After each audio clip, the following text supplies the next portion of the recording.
Welcome to Threads of Enlightenment. As usual, what we do here, it is our custom to first welcome our guests and to really take the time and say to them that is with honor that we do take and welcome them. First of all, their precious time that they have decided to come with us. Number two, they are here to entrust with you and I their journey. And we truly, from the bottom of my heart as the host, I look at this as a precious time. And I thank you, Doc, for coming to Threads of Enlightenment. And I want you to introduce yourself to the people. Tell them about your creations. Ken, it's an honor to be with you today. Thank you so much for inviting me and having me on your show. Thank you. My name is William Attaway. I am a leadership coach. I'm a pastor. But before either of those things, I'm a husband and a father. Been married to my wife, Charlotte, for 24 years now. We'll hit 25 later this year. Nice. I have two daughters. One is about to graduate high school actually next week as we record this. Wow. And one is finishing up her freshman year of high school. And they are just joys in our family's life. I have served in the business world and for the last 25 years have served in the local church as a pastor. Mm-hmm. I have written a couple of books and most recently a book called Catalytic Leadership that captures what I have learned so far in my journey as a student and practitioner of leadership. My goal is to help other leaders get better. And that's what the book captures is my effort so far to summarize so many of the conversations I've had as I've coached leaders for the last couple decades and try to help other leaders learn from those ditches and those successes and how to get better, how to grow intentionally and purposefully so that they can very intentionally grow and thrive in their leadership and in their life. That is excellent. I love how you utilize the word intentionally, and a majority of people don't live that way. And it is a shame. And we ought to live that way, because if we lived intentionally, we would be some powerhouses that are walking on this planet. Doc, I want to take you back a little to your childhood. I want you to bring us into your space with your family so we can see your upbringing. You mentioned you're a pastor and all of those things. And I want to tell you also that I am also. And so I am looking forward to this conversation so that we can get into some aspects that is going to be some powerful conversation. Talk to us about your family upbringing. How was that? So I grew up actually in Alabama, outside of Birmingham, and grew up with both parents in my home. We grew up, and I had a younger brother who's about 4.5 years younger than I am. My parents struggled in a number of ways, ultimately resulting in them separating when I was 15. And of course, that had a pretty dramatic impact on me and on our home, as you might imagine. You know, seeing parents that you see as you know, the bedrock, so to speak, you know, separate and divorce and all the arguments and the fighting and all the things that go along with that had a pretty dramatic impact on me and how I viewed family, how I viewed relationships, how I viewed marriage. And one of the things that I learned from that season was this is not what I want. I want something different than this. I want something better than that. And so that really pushed me down a path of being far more intentional about relationships, about marriage than I think I ever would have been otherwise. Yeah, I get that 100%, because one of the things that drove me to pursue a relationship with my sons is because of what I did not have with my parents and my dad. And my goal was to have that relationship, because there were times that pivotal times in my life that I remember as a young man when I wanted to go to my dad to have this conversation, and we didn't have it. So I purposely, as you said, with intention, made a commitment to myself that I would pursue something else. So here you are. This trauma that took place in your life, and I always tell people we're all traumatized to some degree. And you took this and you made an agreement within yourself. And that's the thing that I want people to understand, that from these traumas, we make agreements, whether it is an intentional agreement like you did, where you said and I did the same. And I guess we all do it to some level. but I actually said it and thought it and walked it through that that's not what I want. And some people, Doc, will say it within themselves, as the scripture says, that they will say it within themselves. And it's not a verbally expression, but they've made that commitment, says, I'm not going to do this, or I'm going to do this. And based on that confession, that belief, they then govern their life. So here you are, you have made this decision. Walk me through high school. Did you live with your mom, or was it as common you have the going back and forth? And how was that on you as an individual? I lived with my mom primarily. There was some back and forth, visits and times and whatnot. Yeah. I think that what that ended up doing in me was creating this because it was two very different environments. I mean, obviously two very different parents, right? And so in that situation, you find yourself trying to figure out like how to sew a relationship back together with each of them that feels fractured. And so you have to learn that. And as a 15, 16-year-old, you don't have the tools. You're trying to kind of navigate this without ever having gone through it. And there's not a whole lot of people that you can talk to about it. Yeah. And so that's where I was. And so I threw myself into other things. I was very engaged in extracurricular activities in school. And so that's really where I invested myself. I had intended to go and study pharmacy and become a pharmacist, actually. And that's when I left high school, went to college, and started as a pre-pharmacy major. But one of the things that I think God used in my journey was when I was 15 years old, that same year, one of my teachers saw potential in me. And he invited me to attend a leadership conference outside Philadelphia in Valley Forge. Oh. And I had never been to a leadership conference. I never really considered leadership as a field of study, but I was hooked. And I've been a student of leadership now for over 30 years, learning as much as I could from as many people as I could, as often as I could. And not just being a student, but actually being a practitioner now for almost 30 years. That's been helpful as I've studied and practiced, as I've coached leaders and helped them in their journeys. So it's so funny how I think God never wastes an experience. I think every experience in our lives can be for our benefit, can be useful. We may not see it in the moment, and we may not see it for many years, but it can be used if we understand that we are not just to be a reservoir of our experience, but we're to be a conduit of it, right? If we hold all that we learn, all the teachings, all the learning just for us, well, that's not the point. The point is to be a conduit so that we can share what we've learned, what we've benefited from, what we've experienced. We can share that for the benefit of other people so that maybe we can help them to get better and to grow and to avoid some of the ditches that we stepped into and help them achieve what it is that God wired and designed them to achieve. Yeah, I absolutely believe that everything, every experience, every job, everything that you and I will ever do, God is not a wasteful God. No. He will take it and he will create a position, a situation where you're using all of it in your journey. And it is, as you mentioned, I believe, and I said to you on the onset, the podcast within the podcast, that the gift that we get as we go through this journey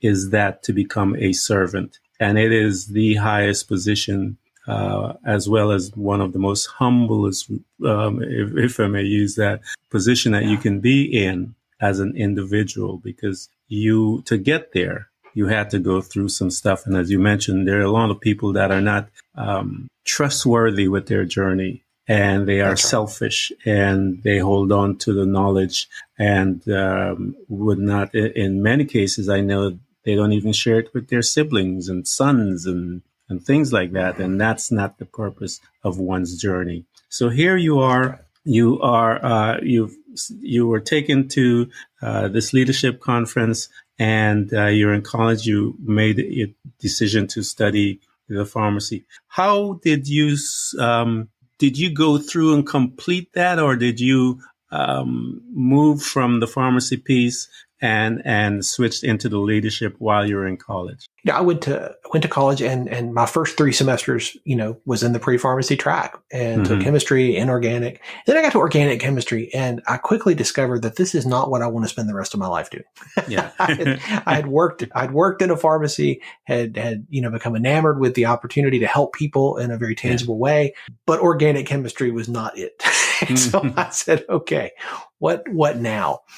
And again, that's not a wasted experience, because it was through my brief chemistry studies that I learned the power of a catalyst. Yeah. A catalyst is something that you introduce to incite or accelerate significant change. Yes. Wow. Usually has a pretty powerful impact when you do that. Oh, yeah. And I've thought about that over the years, and thought about how every leader I had ever studied, every leader I'd ever met and learned from who was catalytic, right? All the great leaders were catalytic. They got that. They understood the power of change, the power of significant impact. And that's what they sought. That's what they pursued. Yeah. Because they wanted to see the organization, the team, whatever it is that they led, they wanted to see that make a difference. Yes. And so even that, what feels like a misstep or a missed road, guess what? God still uses it, right? And that power of a catalyst is really what drives me toward what I call catalytic leadership, which is what I teach and what I coach. It's helping leaders learn to be catalytic in their environment, to accelerate or incite significant change in order to make a significant impact. Yeah. I remember Lee Iacocca and I came out of corporate America, and I studied several of leadership. He took a team that was actually failing with their production and came in and changed the culture. Once he changed the culture, that same team was producing some of the best automobiles at the time, and came from nothing to one of the premier producers of the automobile. And he did it with the same set of people that the whole organization was close to bankruptcy and falling apart when he came in. So I know what a true leader can come in and do, and change an organization. And he was just one that I mentioned. I've mentioned, I know I've studied much others. Here you are, you've made this decision, and I know that must have, how did, I guess, your mom outside of you, people outside of you, when you made that decision, when you make that turn, because that is a major thing. I could hear some of the beautiful expression of as to why you would do that. Talk to how that felt for you, and how did the outside forces look at you at that point in your life? It was disorienting, to be sure, because when you think you know the road ahead and you start down it, and then all of a sudden you realize that's not it. Yeah. It's disorienting, and you're not sure exactly what to do. And so, for a semester, I kind of floundered around, tried different things, changed my major, I'm sure 6 times, trying to figure out where I wanted to go next, and ultimately dropped out of college and said, this is a waste of money and time because I don't have a direction. Until I have a clear direction, what am I chasing? And so I dropped out, and I started working, and I worked as an office manager, ultimately moved over to Bell South Mobility, which was the wireless carrier in the Southeast back in the 90s, and started working with them. Started in sales and moved through that organization for several years and began to grow and lead and learn there, and saw leadership in a different realm, saw leadership in a business world context. And it was my first opportunity to really lead laterally and lead up. As well as the team that I was a part of. And that was a fantastic experience for me, one that I would not trade. It was during that season. It was why you got that revelation. Sure. While you're doing that, I'm sure. And now you're getting, I always tell people, you have the lab. Once you get the theory, you now have to enter into the lab. So talk to me about the lab, Doc, as you are looking at your life and you're making these adjustments. I think in that lab moment in those years, just like any organization, any team, any company, there were examples of great leadership and there were examples of poor leadership. And I had an opportunity to learn from both. I firmly believe, and I teach this often, that you can learn from anybody. Oh, yeah. Sometimes you learn what not to do. Yes. But that can be incredibly valuable if you enter into it with a teachable spirit. And that's really something that is so important to me. I talk about this all the time, that a teachable spirit is a non-negotiable for a catalytic leader. We have to enter into every day, every moment, every circumstance, understanding it as an opportunity to learn something, maybe what not to do. One of the keys to life. One of the keys to personal growth. You want to grow? That's exactly right. That's one of the major keys or principles, I call it. One of the major principles that you must adapt in your sphere, in your life, in your thinking, in your the way you process things. That right there, Don, that is key. And a lot of people don't want to have that spirit because they think it's weak for some reason. And the perception is absolutely crazy that you think that someone that is have an open heart is a weak person is absolutely horrendous to me. I can't even put it, but I cannot tell you how many people that I know are like that. And they never get anywhere. Those we call those the know-it-alls, as they say. That's right. And they never give themselves an opportunity to be humble and experience a teachable spirit, attitude, and lifestyle, because it'll change them. So you're learning these principles within this space in the corporate America, and you had to go there because that's where you find a lot of the leaders. So God moved you from one space to another so you can get a chance to witness within the lab situation the different types of leadership so that you can now begin to crystallize what you believe. So here you are, you're going through all of these things.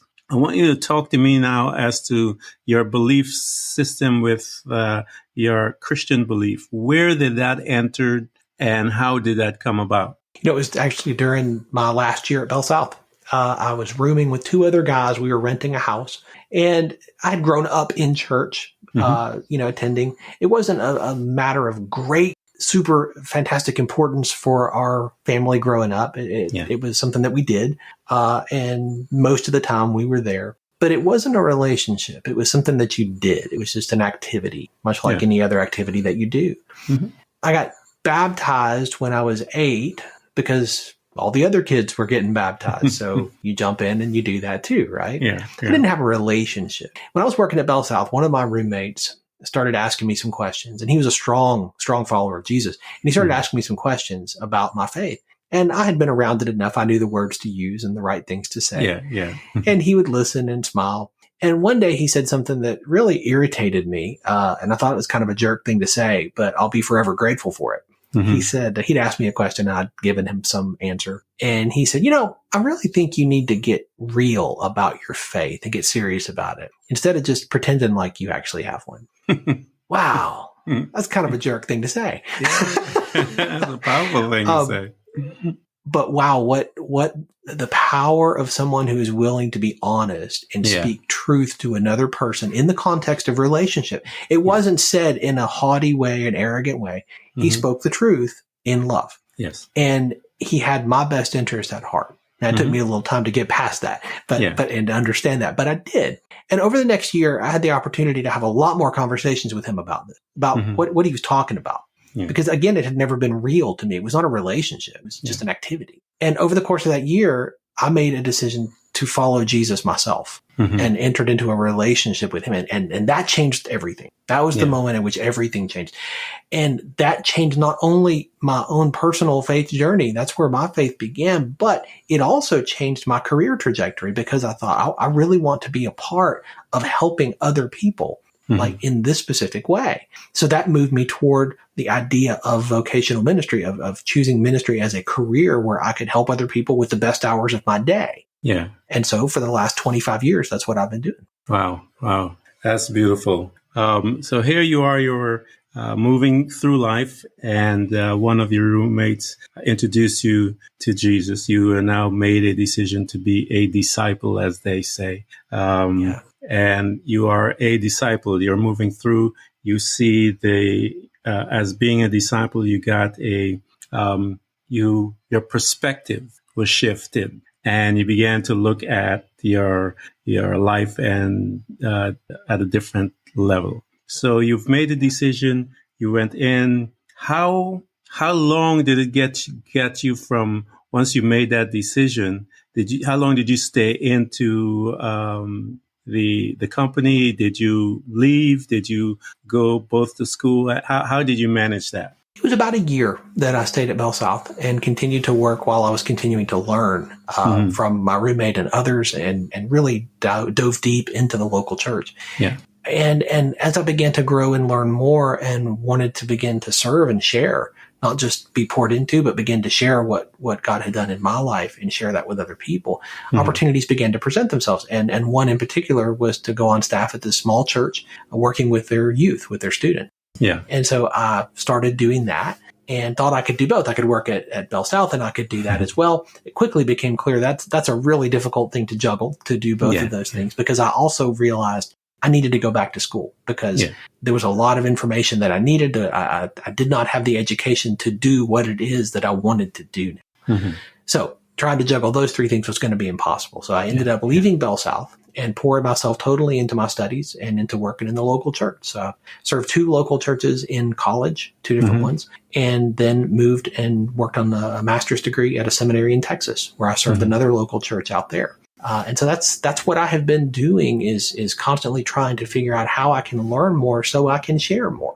Yeah. That's what prompted me to pursue a doctorate, because I thought I want more information so that I can help other people in a more tangible way. Yeah. I think that information doesn't mean transformation, but information is helpful, right? It's a helpful tool that we can use to help other people if we use it appropriately, if we see it as a tool, not as the ultimate goal. Yeah, I agree. And one of the things that I tell my listeners, Doc, and you had mentioned, you alluded to it when you were in college, when the reason why we go circular and our life is as people say, is out of awry, it's just all over the place, is because we haven't found a decision. We haven't made a decision as to where we want to point all of our faith, the power that is within us. And once we receive that, I always say to them, make it a point to get your statement of faith. What is it that you're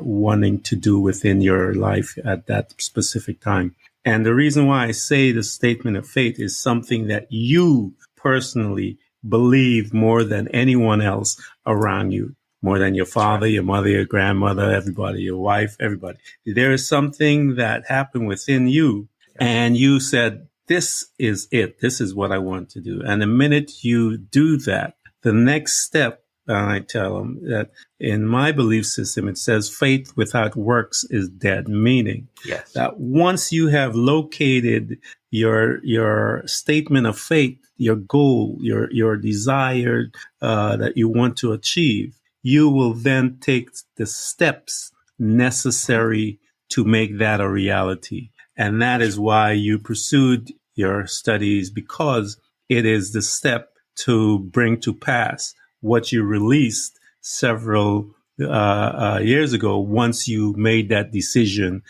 this is the road that I want to go on. And I've said this in so many podcasts, Doc, that is one of the keys to moving your life forward. Find your statement of faith. When you go to kids that are in college that are moving back and forth, they haven't discovered what that statement is. Once you have, I am telling you, I believe, because of who we are and coming from my belief system, that when we are in that place, the words that you and I speak are absolutely words filled with faith, because we have believed it within ourselves. We are unified with this decision. And the reason why people don't move is because they're not unified with their decision. And the Bible says when you're in that space, a double-minded man is not going to get anything, period. So like you did, Doc, you left that arena, went into work, and then within the space of work was when you recentered based on some situation that happened in your life that caused you to recenter. This was, how many years was this that passed by, Doc? Oh, goodness. I was with Bell South for just over 3 years. And so it was that last year that I was learning and growing. And then the preparation, right? Serving in these churches, finishing a bachelor's degree, a master's, that was 6 more years. Yeah. So it takes time, and my purpose is to tell them that it takes time. Don't rush it.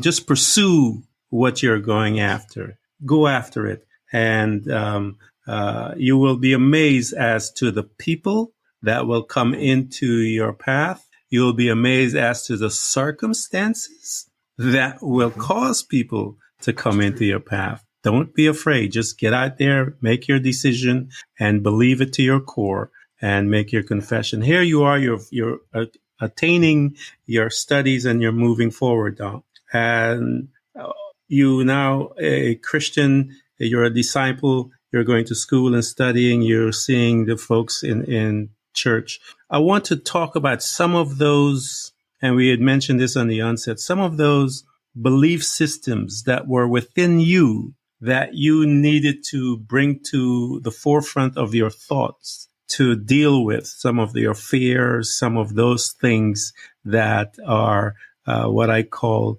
that the enemies of personal development. Talk to us as to some of those that you had to that you encountered, that you had to move through in your life. I think there had to, over time, I had to figure out how to integrate my passion for leadership, the thing I had been studying since I was 15, what I had encountered in the business world, and my faith, and now working in a church world, nonprofit environment. Yeah. How do you integrate those three things? Because those don't feel like they go together. If you start talking about leadership in a church, there's people who kind of cock their eye a little bit, and they're like, I don't know about all that, So there had to be a way in which I could integrate what it was I felt like God had given me a passion for. Yeah. And that was something that took some time. And this happened during the years of my studies and beyond. Mm-hmm. I thought and still believe that leadership matters. And one of my mentors, John Maxwell, says that, leadership is influence, nothing less, nothing more.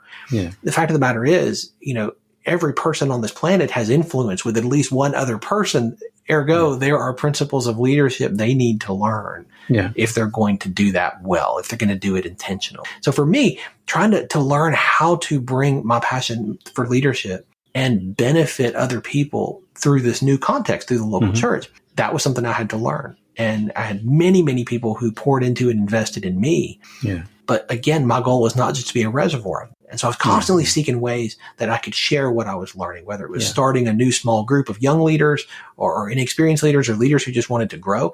I've run so many of those groups over the years because I want to pour out what I'm learning. I want to share what I'm learning with other people. Mm-hmm. Now there's so many ways we can do that, whether it's via a blog or a podcast, whether it's a Facebook group or a book, whatever it is that we have the opportunity to do, whatever skills we've learned how to do over the years, are we leveraging those for the benefit of other people to share what's been poured into us so that other people can benefit from it? Or are we just kind of hoarding it all for ourselves? Yeah. One of those is catalytic leadership, and one of them is not.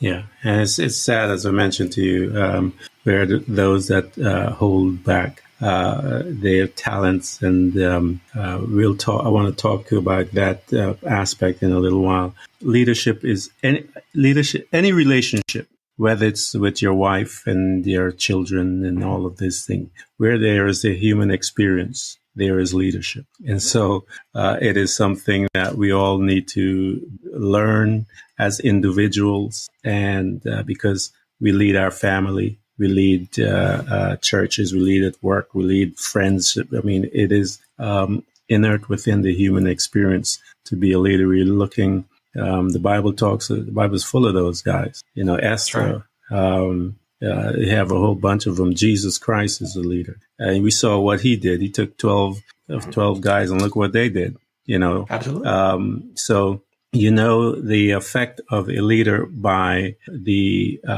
results that his disciples, and I tell people, when you are in a state of leadership, people tend to look at all these people. What I focus on are the disciples, Doc. I try to identify the disciples because those are the ones that will grasp it faster. They will grab it into themselves to grow and grow and grow. And it is our hope that they take it and be bigger and better than you and I can ever be. So here you are you are doing all of these things. You're taking the young leaders and educating them. Now that you are here, you're doing all of these things. Talk to me as to when that voice began to talk to you and said, okay, it's time for you to put it in a book.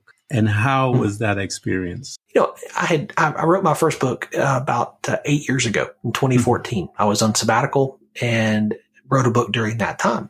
And it was a capturing of leadership principles that I had learned and some that I had taught and shared with other people. It was capturing all of that, but specifically in the context of what we call in the Christian faith, the minor prophets, right? Yeah. So I called it leadership principles or leadership lessons from the not so minor prophets. We think minor is as less important. Yeah. Minor just refers to their length, not their importance. There's so many principles in there that are so helpful. So I took 6 of these shorter prophets and I pulled leadership principles from them. That was the first book. And it was the first opportunity I had to really start as a writer and start capturing some of what had been invested in me and putting it through the lens of my life and my experience and my leadership. Yeah. And then I would blog, I would write articles periodically and contribute to other books, but had not written a second book. During COVID, during the pandemic, the world shut down.